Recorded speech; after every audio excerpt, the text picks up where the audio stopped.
Hey, what's up guys? Welcome back to another video. And today I just want to talk about the Lego Ninjago sets that were all revealed about a few days to a week ago now for this summer.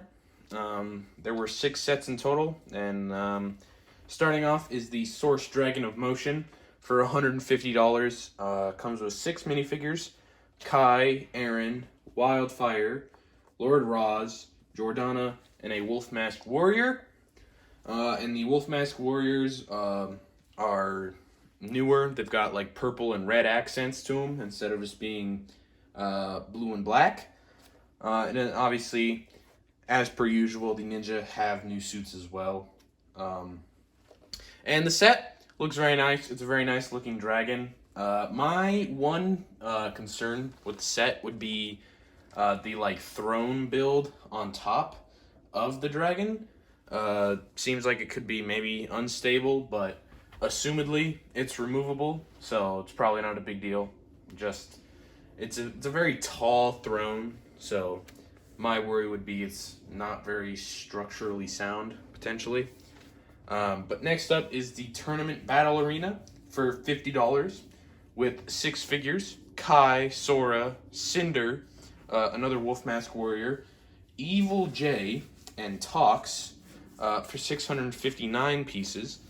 And so from the sets that have been revealed, it seems obviously the second half of Dragon's Rising Season 2 is going to be reminiscent of the Tournament of Elements from Season 4, including bringing back some of those old Elemental Masters, like Tox.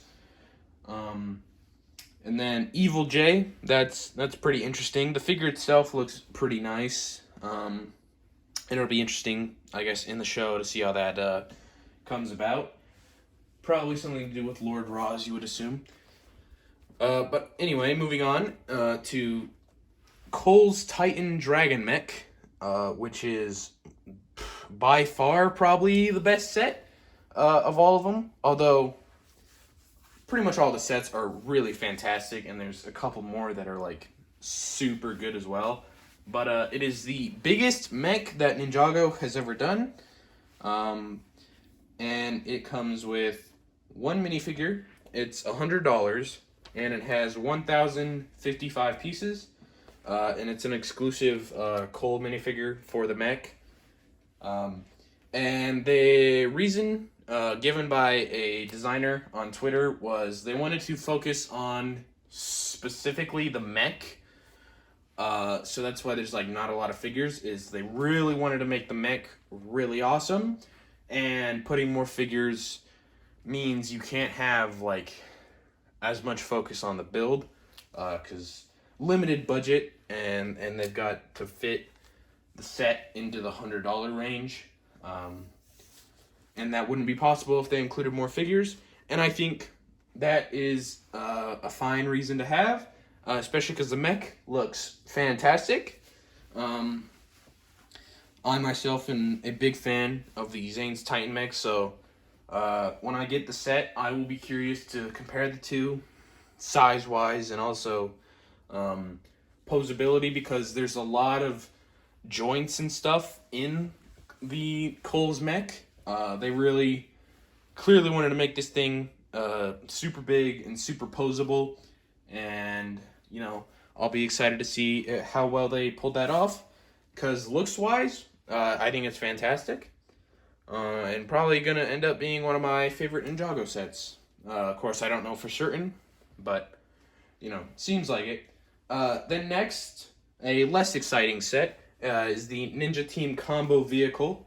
So just pretty much a new take on the Ultrasonic Raider, at least in terms of, like, the concept, you know, of a Team Ninja vehicle. $90, 6 figures again. Lloyd, Cole, Nia, Sora, and 2 Wolf Mask Warriors. But only 576 pieces. And you know, while there is obviously quite a few like large molded pieces in the set, I still think it's a tad bit overpriced, at least by, I would say, at least $10 minimum. So this that'll be a set. Probably you should wait for a sale unless you really really like how it looks. I think it looks all right.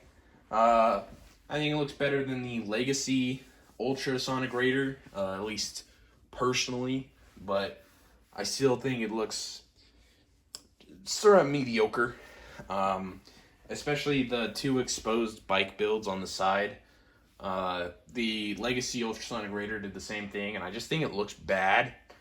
But moving on from that is Zane's Ice Motorcycle for $10 with one figure, Zane, for 84 pieces. And the build itself, it's an alright motorcycle. They've done better, but it is also on the cheaper end of motorcycles, so I'm like, it looks fine.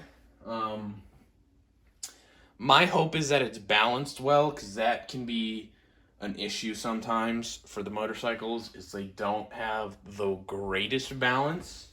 So I hope that's not the case here.